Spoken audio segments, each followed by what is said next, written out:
खबरनामे के आगाज में आपको बताएं कि रावलपिंडी के सीनियर सिविल जज गुलाम अकबर ने एक बार फिर वफाकी वज़ीर दाखिला राना सनाउल्लाह को गिरफ्तार करके पेश करने का हुक्म दे दिया है। महकमा इंसदाद करप्शन की जानिब से राना सनाउल्लाह को इश्तिहारी करार देने की इस्तदा मुस्तरद कर दी गई। इस हवाले से मजीद तफसीलात जानते हैं नईम जंजुआ से। नईम, आज केस में मजीद क्या हेयरिंग हुई? जी बिल्कुल, 2 रोज कबल जो है वो एंटी करप्शन में सीनियर सिविल जज गुलाम अकबर की अदालत से उनके वारंट गिरफ्तारी हासिल किए थे। एक मुकदमा 2019 में इनके खिलाफ था, उसके ऊपर जो है ये वारंट गिरफ्तारी हासिल किए थे। और उसके बाद एंटी करप्शन की जो टीम है उसने थाना कोसार में जो है वो थाना कोसार में भी वारंट लेके गई थी, लेकिन वहाँ से गिरफ्तारी में कामयाब नहीं हुए थे। आज एक दफा फिर एंटी करप्शन की जो टीम है वो अदालत में पेश हुई है और उन्होंने इस्तदा की है कि राना सनाउल्लाह को इख्तियारी करार दिया जाए, जिस पर अदालत ने कहा कि अभी उनको इख्तियारी करार नहीं दिया जा सकता, आप उनको पहले जो है वो गिरफ्तार करके दोबारा पेश करने की कोशिश करें।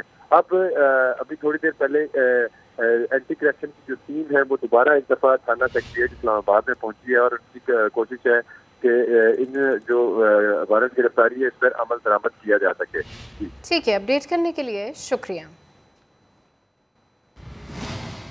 बड़ी खबर से आपको आगाह करें, वज़ीर आज़म शहबाज शरीफ के लिए अहम आलमी एजाज़, मौसमियाती तब्दीलियों की तंजीम का शहबाज शरीफ को नायब सदारत देने का ऐलान। अक़वाम मुत्तहिदा के 195 ममालिक में से पाकिस्तान को यह एजाज़ मिला है। काउंसिल ऑफ पार्टीज़ की सदारत इस वक्त मिस्र के पास है। COP इजलास के दौरान नायब सदारत पाकिस्तान के लिए बड़ा एजाज़ है। मिस्र के सदर ने शहबाज शरीफ को इजलास की मुश्तरका सदारत की दावत भी दी। पाकिस्तान और नाइजीरियन वज़ीर आज़म और मिस्र के सदर कॉन्फ्रेंस की सदारत करेंगे।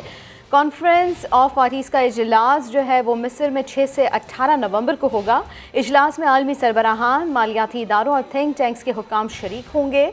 वज़ीर आज़म की माहौलियाती तब्दीलियों से मुतालिक पुरअसर आवाज़ पर उन्हें ये मनसब दिया गया है। वज़ीर आज़म शहबाज शरीफ आज एक रोज़ा दौरे पर थर जाएंगे। वज़ीर ख़ारजा बिलावल भुट्टो भी वज़ीर आज़म के हमरा होंगे। थरकोल पर रेलवे लाइन बिछाने के मंसूबे का संग बुनियाद रखा जाएगा। वज़ीर आला सिंध, वज़ीर तवानाई भी हमरा होंगे। वज़ीर आज़म को थरकोल प्रोजेक्ट पर तफसीली ब्रीफिंग दी जाएगी। शहबाज शरीफ प्रोजेक्ट में काम करने वाली ख़वातीन डंपर ड्राइवर से मिलेंगे। थर एनर्जी लिमिटेड के कंट्रोल रूम का दौरा भी करेंगे। वज़ीर आज़म थरकोल माइंस के फ़ेज़ 2 की इफ्तिताह और तकरीब से खिताब भी करेंगे। आपको बताएं कि वज़ीर आज़म शहबाज शरीफ आज एक रोज़ा दौरे पर थर जाएंगे। वज़ीर ख़ारजा बिलावल भुट्टो ज़रदारी भी उनके हमरा मौजूद होंगे। थर कोल पर रेलवे लाइन बिछाने के मंसूबे का संग बुनियाद रखा जाएगा। वज़ीर आला सिंध, वज़ीर तवानाई भी उनके हमरा होंगे। वज़ीर आज़म को थर कोल प्रोजेक्ट पर तफसीली ब्रीफिंग दी जाएगी। शहबाज शरीफ प्रोजेक्ट में काम करने वाली ख़वातीन डंपर ड्राइवर से भी मिलेंगे। थर एनर्जी लिमिटेड के कंट्रोल रूम का दौरा भी करेंगे। और अब कुछ जिक्र करते हैं साबिक वज़ीर आज़म मियां नवाज शरीफ की धुआंधार न्यूज़ कॉन्फ्रेंस का। नून लीग के कायद ने मीडिया से गुफ्तगू में दिल की बातें की, शिकवे शिकायत किए, बोले उनसे इंतकाम लेते लेते पाकिस्तान का भट्टा बिठा दिया गया। ताहयात ना अहली सुप्रीम कोर्ट से हुई। और अब कहा जा रहा है कि ये काला कानून है, इसका अजाला कौन करेगा? इमरान खान ने ऐसा क्या कर दिया है जो एब्सोल्युटली नॉट कहता है? हमें तो $5 अरब प्लेट में रख कर दिए गए, हमने एब्सोल्युटली नॉट कहा। साजिश करने वाला सबसे बड़ा साजिशी खुद निकला। हर चीज़ अया हो रही है, एक एक करतूत कौम के सामने आ रहे हैं। आइंदा पता नहीं और क्या कुछ आएगा, उसका क्या कौम को जवाब देगा। हर चीज़ पे यू टर्न। मैं IMF के पास नहीं जाऊंगा, जाने से पहले खुदकुशी कर लूंगा। वो खुदकुशी आज तक नहीं की। कौम देख रही थी कब करेंगे ये खुदकुशी। दोबारा जो है ना हमें बेसाखियों पे खड़ा कर दिया। $1 बिलियन के लिए जाके हम दूसरे मुल्कों से भीख मांगते रहे, ताल्लुकात खराब कर दिए हमसायों से भी, दूसरे ममालिक से भी, और अपनी कौम को धोखे देता रहा ये कह कह के एब्सोल्युटली नॉट। किस बात पे तुम एब्सोल्युटली नॉट कह रहे हो? तुमने किया क्या है? हिस्ट्री में $5 बिलियन पेश कर दिए गए हमें। हमने एब्सोल्युटली नॉट कहा। कुछ हद होती है, कोई लिमिट होती है। झूठे केसेस, जुल्म, जबर, जज ने हुजूर सजा दी नहीं है, दिलवाई गई है। 100 मोटो नोटिस लिए जाते हैं, भाई इसका भी 100 मोटो नोटिस लो। 5 साल से नाइंसाफ़ी पे नाइंसाफ़ी, नाइंसाफ़ी पे नाइंसाफ़ी, नाइंसाफ़ी पे नाइंसाफ़ी। सजाएं दे दी कि मुझे इलेक्शनों से भी दूर रखा जाए और मुझे फॉर लाइफ डिस्क्वालीफाई कर दिया। लाइफ डिस्क्वालीफिकेशन भी सुप्रीम कोर्ट से हुई और आज कहा जा रहा है कि जनाब ये तो बड़ा ड्रैकोनियन कानून है। तो फिर उसका अजाला। ये इंतकाम है, ये कोई अदालती फैसला नहीं है। और मुझे समझ नहीं है कि मुझसे इंतकाम लेते लेते आज आपने पाकिस्तान का भट्टा बैठा दिया। जजेस ने जिन्होंने नाइंसाफियां की हैं उनसे हिसाब लेना भी चाहिए और उनको देना भी पड़ेगा।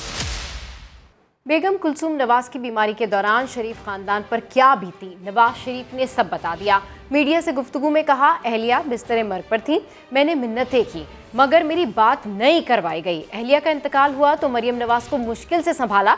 मरियम नवाज सुरखरू होकर आई हैं। शहबाज शरीफ नवाज शरीफ से क्या गिले करते थे बड़े भाई ने वो भी बता दिया।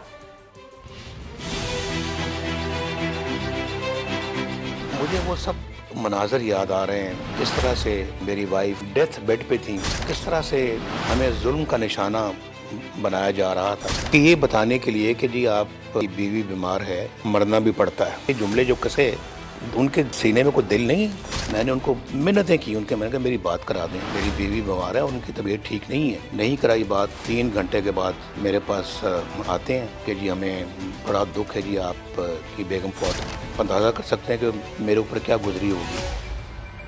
कहने का मरियम की तरफ जा रहे हैं, उनको इतला करनी है। मैंने कहा हरगिज़ नहीं, आप मरियम को खुद जाके इतला नहीं देंगे, मैं जाऊँगा खुद मरियम को इतला करूँगा। जब मैंने मरियम को ये बात बताई तो सख्ते में आ गई और ज़ारो कतार रोना शुरू कर दिया। बड़ी मुश्किल से मैंने मरियम को संभाला।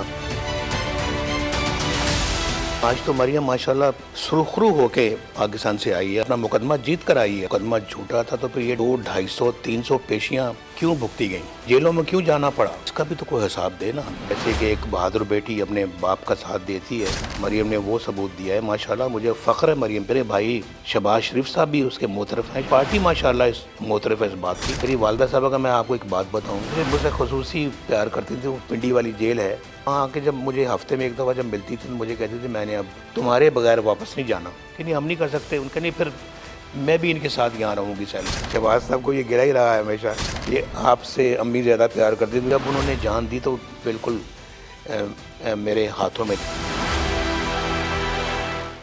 साबिक वज़ीर दाखिला शेख रशीद का कहना है कि डील नाकाम और नवाज शरीफ को मायूसी होगी। नवाज शरीफ की ख्वाहिश पर कोई तैनाती नहीं होगी। मजीद उन्होंने क्या कहा, ये सुनते हैं। को मायूसी होगी, ये डील नाकाम होगी, ये पार्टनरशिप टूटेगी, आने वाले फैसले जो है मेरिट पर होंगे। नवाज शरीफ की ख्वाहिश पे कोई अपॉइंटमेंट नहीं होगी और ज़िम्मेदारान जो हैं इंशाअल्लाह ताला मेरिट पर फैसले करेंगे। इससे बड़ा क्या अदम इस्तेकाम है कि लोग अपने बच्चों को मार रहे हैं। 15 नवंबर से पहले फैसले होंगे, इन्होंने जाना है। सारी कौम इमरान खान की काल की मुंतज़िर है, ताख़ीर की गुंजाइश नहीं है। ड्रोन से कोई इंसानी हादसा पेश हो जाए, मैं सब लोगों को कहता हूँ ये मलबा पुलिस पे या मौजूदा हुकूमत पे नहीं गिरेगा, किसी और पे गिरेगा। इस्लामी टच दिया, लोगों को अंजाम से डराया। ये भी एक शिर्क है। आप अपने ज़मीर को जब बेचते हैं, लालच को पैसे देके आपको खरीदता है, ये जो अभी बिके हमारे लोग भेड़ बकरियों की तरह, ये भी शिर्क है। जिससे मुखालिफिन को धमकाया, खुद वही तरीका अपनाया।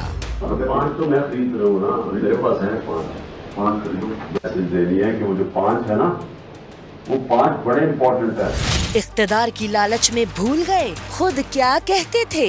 मुझे अपनी आखिरत की फिक्र है। अवाम को अच्छाई का पाठ पढ़ाया और खुद हर हरबा अपनाया। कोई फिक्र ना करें कि ये ठीक है या गलत है, कोई भी हरबा हो, ये भी एक शिर्क है। आप अपने ज़मीर को जब बेचते हैं, लालच को पैसे देके आपको खरीदता है। कोई फिक्र ना करें कि ये ठीक है या गलत है।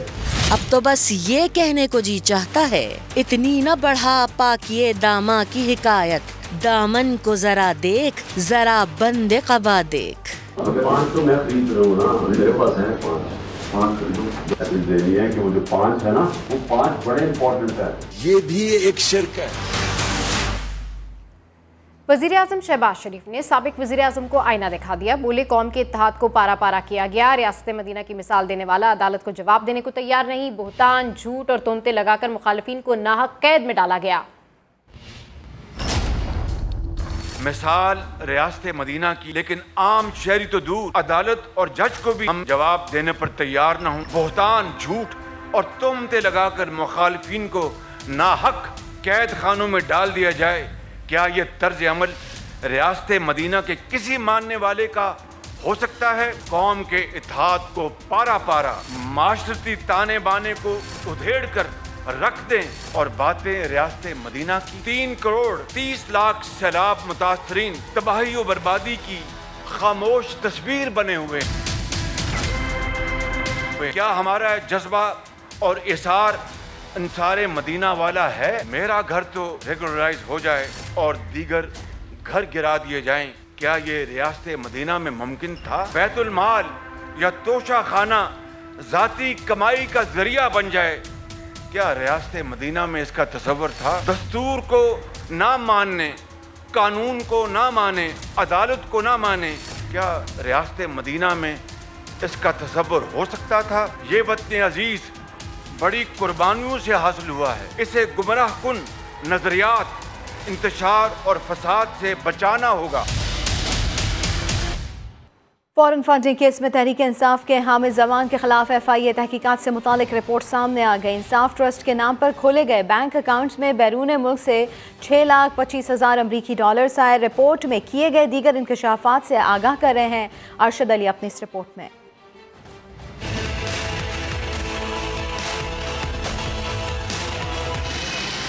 FIA रिपोर्ट के मुताबिक मुल्ज़म हामिद जमान ने तहरीक इंसाफ की क़यादत से मिलकर एक अकाउंट अमेरिकी डॉलर, दूसरा पाउंड्स और तीसरा पाकिस्तानी रुपयों में खुलवाया। तीनों बैंक अकाउंट पाकिस्तान में इंसाफ ट्रस्ट के नाम से खुलवाए गए। बैंक अकाउंट में 8 मई 2013 को 6,25,000 अमेरिकी डॉलर आए। इस रकम में से 3 करोड़ 60 लाख रुपए 9 मई 2013 को निजी कंपनी कम्युनिकेशन स्पॉट को ट्रांसफर किए गए, जबकि 10 मई को 2.5 करोड़ रुपए एक और निजी कंपनी को ट्रांसफर किए गए। बैरून मुल्क से आई तमाम रकम को तहरीक इंसाफ की सियासी मुहिम के लिए इस्तेमाल किया गया। मुल्ज़म हामिद जमान से मज़ीद डिजिटल शवाहिद और दीगर मुल्ज़मान बारे पूछगिछ जारी है। FIA लाहौर ने मुल्ज़म हामिद जमान को चंद रोज कब तहकीकात के लिए गिरफ्तार किया था। कैमरामैन खाबर महमूद के साथ अरशद अली, समा, लाहौर।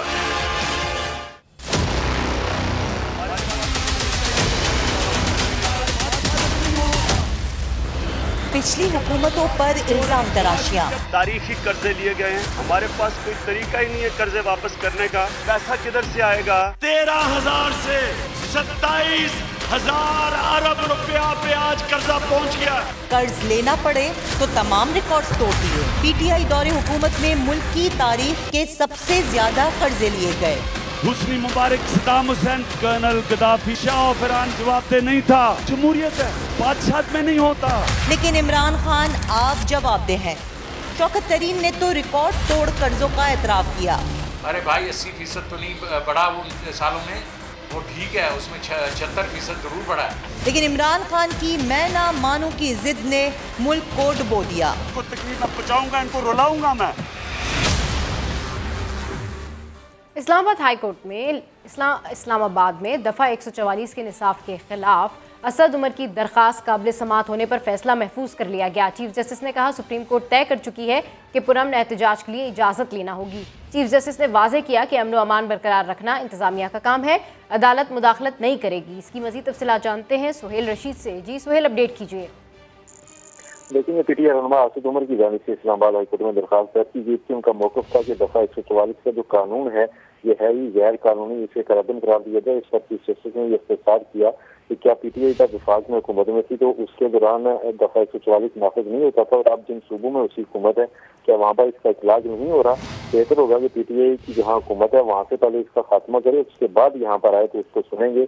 इस पर असद उमर के वकील बाबर मान का ये कहना था कि ये सियासी जमात की तरफ से नहीं बल्कि साबिक एमएलए की दरखास्त है। इस पर चीफ जस्टिस ने कहा कि असद उमर का इस्तीफा भी यदि मंजूर नहीं होगा, वो कानून तो इस वक्त रुकन पार्लियामेंट है, जो अमन अमान का मामला है इसको इंतजामिया नहीं देखना होता, उस पर हम कोई भी मुदाखलत नहीं करेंगे। इस दरखास्त की काबिल समाअत होने पर अब फैसला जो है महफूज किया गया है, जो आज ही सुनाए जाने का इम्कान है। ठीक है, अपडेट करने के लिए शुक्रिया। इमरान खान के लॉन्ग मार्च के ऐलान से पहले ही पंजाब के वज़ीर आला चौधरी परवेज़ इलाही के लंदन में डेरे किन अहम शख्सियात से मुलाकातें की गई, जानते हैं नुमाइंदा ख़ुसूसी आसिम नसीर से। आसिम, क्या खबरें हैं? जी बिल्कुल, इस वक्त इमरान खान की एक तरफ लॉन्ग मार्च की कॉल आने वाली है और दूसरी जानी पंजाब की बड़ी सियासी शख्सियत यानी कि वज़ीर आला पंजाब वो मुकम्मल तौर पर गायब हैं और वो पाकिस्तान की बजाय लंदन में डेरे लगा के बैठे हुए हैं। और इमरान खान के लॉन्ग मार्च के ऐलान से पहले ही पंजाब के वज़ीर आला जो है इस तमाम सियासी मंजरनामे से गायब हुए हैं। ज़राए ये बता रहे हैं कि जहाँ पर मुल्क की हालात खुसूसन पंजाब से वफाक की तरफ चढ़ाई से पहले परवेज इलाही के जो असरार जो डेरे हैं वो लंदन में अहम सियासी शख्सियात से मुलाकातों की वजह से हैं। और इतलात यही आ रही है कि चौधरी परवेज इलाही जितने मर्जी इनकार कर दें लेकिन लंदन में उनकी अहम खुफिया मुलाकातों की जो है खबरें जो हैं वो ज़बान सदे आम है और कहा यही जा रहा है कि वहाँ पर उनकी जो मुलाकातें हैं वो जारी हैं और कभी इम्कान है कि पाकिस्तान से भी कुछ उनके मुशीरान जो हैं वो जल्द लंदन जाएंगे। दूसरी जानिब जो ब्यूरोक्रेसी है वो भी शदीद इसमें सवालात उठा रही है क्योंकि पंजाब में वज़ीर आला नहीं है और वो ये देख रहे हैं कि अगर इस तरह मौका चलेगा और पंजाब भी साथ देगा इमरान खान का तो हम इसकी तो मामला किस तरह से यहाँ पर चलेंगे। बहुत शुक्रिया आसिम नसीर आपका। पाकिस्तान का दरियाए रावी इलाकाई इकोसिस्टम के तहफ़्फ़ुज़ के लिए खुदकार तरीके से काम करता था मगर अब पानी की कमी ने सूरत हाल कुछ बदल दी है। ये सदियों पुराना दरिया आज तबाही के किनारे पर है। तफसीलात बता रहे हैं आयशा। पंजाब का मतलब है 5 दरियाओं की सरजमीन। 5 दरियाओं में से एक दरिया रावी भी है जो लाहौर के आबाद होने से भी पहले की तहजीबों का गवाह है। लाहौर कासू राम और सीता के 2 जुड़वा बच्चे वो इधर आए तो वो जहाँ अपर आकर बैठे उन्होंने जहाँ पड़ाव किया और जहाँ से शहर की आबादी जो है उसका आगाज हुआ वो ये रावी का किनारा ही हुआ करता था। 5000 साल पुरानी रावी की तहजीब गवाह है कि रावी के मुख्तलिफ किनारों पर मेले ठेले और बेले हुआ करते थे मगर अब न रावी की वो रवानी है न सकाफत की कोई निशानी।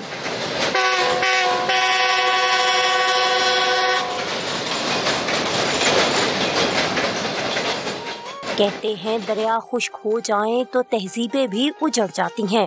और दियां खवातीन और मर्द इस रावी नू अपनी जिंदगी का हिस्सा समझते सन। ਇਹਦੇ पानी नू मुकद्दस समझा जाता सी और ਇਹਦੇ पानियों के अंदर बहुत सारे हिंदू त्यौहारों के उत्ते और मुस्लिम त्यौहारों के उत्ते मिट्टी के या आटे के दीवे बाल के और उहदे च दरिया बुर्द किए जाते सन। रावी किनारे सूखी मट्टी हड़प्पा की तहजीब की भी गवाही देती है। दरिया जड़ा है अगर खुश्क हो जाए तो फिर सब कुछ खुश्क हो जाता है, कोई चीज बाकी नहीं बचती, ना तहजीब ना सकाफत ना आबादी ना इंसान और फिर सिर्फ और सिर्फ हड़प्पा रह जाता है। वो निशान रह जाते हैं जेड़े कि मिट्टी के अंदरों सानू तलाश करके लभने पैंदे। दरियाए रावी से हासिल होने वाले फवाइद इसके तहफ़्फ़ुज़ के लिए दरकार सरमाया से कहीं ज्यादा हैं। अफसोस के इस दरिया को आलूदा करके हमने अपने ही हाथों से अपनी सकाफत और तहजीब का गला घोंट दिया। दरियाए रावी के किनारों पर कदीम तहजीबों के निशानात इस बात की गवाही करते हैं कि ये इलाका हर दौर में बूदोबाश के लिए अहम रहा है मगर अफसोस कि हम इसकी अहमियत को भूलते जा रहे हैं। कैमरामैन जवाद भैया के साथ आयशा आता समा लाहौर।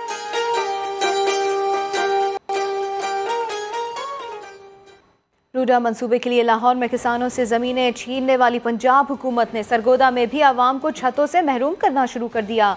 गरीब खानदान को निकालने के लिए ज़िले अफसरान मुतहर्रिक हो गए।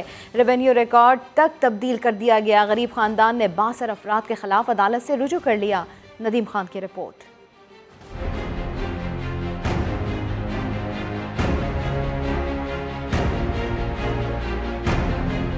पंजाब पर मुसल्लत इमरान खान की हिमायत याफ्ता हुकूमत पंजाब अवाम को बेघर करने में मसरूफ है। रूडा के बाद सरगोदा में भी गरीबों के मस्कन उजाड़े जाने लगे। ये मोहम्मद ताहिर है जो पिछले 40 साल से भीरा के इलाके मियानी में कायम ईदगाह का इंतजाम संभाले हुए है। ताहिर अपने कुनबे के साथ 4 दिहाइयों से यहाँ कयाम पजीर था। यहीं उसने एक दुकान बना रखी थी जिसके जरिए वो अपने खानदान की किफालत भी करता रहा। हमारी रिक्वेस्ट है मीडिया से और बड़े बड़े अफसरों से जो कि कानून के मुहाफ़िज़ हैं कि बराए मेहरबानी इन ताहिर अब्बास का उसका ख्याल किया जाए ताकि उसके बच्चे और उसकी फैमिली परेशान ना हो। मोहम्मद खान भट्टी साहब को यहाँ जो कि इन मुफ्ती शेख साहब की हेल्प कर रहे हैं। हमारा उनका कोई वास्ता भी नहीं है। उन्होंने उसमें फ़र्दों में रद्द-बदल कराई है। मैं मीडिया को भी दिखा रहा हूँ और मैंने सब कागजात इनको पेश किए हैं कि ताकि इनको हकीकत का पता चल जाए और ये हमें धमकियाँ देते हैं। ताहिर की जिंदगी सुख चैन से बसर हो रही थी कि अचानक इलाके के 62 अफराद जिनका ताल्लुक वजीर आला पंजाब के प्रिंसिपल सेक्रेटरी मोहम्मद खान भट्टी से है, उन्होंने असिस्टेंट कमिश्नर भीरा इब्राहिम अरबाब को हुक्म दिलवाया कि ताहिर को खानदान समेत ईदगाह से बेदखल कर दिया जाए। असिस्टेंट कमिश्नर का तबादला करवाया गया और फिर रिकॉर्ड में रद्दोबदल करके ईदगाह से मोहम्मद ताहिर को खानदान समेत बेदखल करवा दिया गया। साढ़े नाल बेगुनाह मुख्तलिफ 2 साल हो गए बेगुनाह जुल्म करना, साढ़े वास्ते मदद करो। ऐसे बड़ा गरीब फकीर है। मुतासरा खानदान इंसाफ के लिए सिविल जज की अदालत भी पहुंचे, जिस पर फरीकैन को नोटिस जारी करते हुए पीर के दिन तलब कर लिया गया है। Nadeem Khan, Samaa, Sargodha. Welcome back. Interbank में डॉलर की कदर में मुसलसल 12वें रोज भी कमी। इंटरबैंक में डॉलर की कदर ₹1.92 गिरकर 218 रुपए पर आ गई। इसी के ऊपर बात कर लेते हैं समा के नुमाइंदे रिजवान आलम से। जी रिजवान, आगा कीजिए। जी बिल्कुल, आज भी नए हफ्ते का आगाज है और अब आज भी हम देख रहे हैं कि करेंसी मार्केट में डॉलर की कदर गिर रही है। इंटरबैंक मार्केट में ₹1.92 डॉलर की कदर गिर चुकी है और ये जो है 219 रुपए पर आ गया है, 218 रुपए पर आ गया है। और ओपन करेंसी मार्केट में जो है वो पूरे 2 रुपए सस्ता हुआ है, 219 रुपए वहाँ पे ट्रेड हो रहा है। 12 रोज में इंटरबैंक मार्केट में ₹21.71 डॉलर की कदर गिर चुकी है, जबकि ओपन करेंसी मार्केट में ये 12 रोज में जो है 27 रुपए पूरे सस्ता हो चुका है। इतनी ज्यादा बड़ी कमी के बाद पाकिस्तान के जो बैरूनी कर्जे उसमें 2700 अरब रुपए से ज्यादा की कमी आई है। जी बहुत शुक्रिया रिजवान आलम आपका। कामरान टेसूरी आज गवर्नर सिंध के ओहदे का हलफ उठाएंगे। गवर्नर हाउस में तकरीब हलफ बर्दारी शाम 5 बजे होगी। माजी में कामरान टेसूरी एमकेएम पाकिस्तान में तकसीम की वजह बने थे।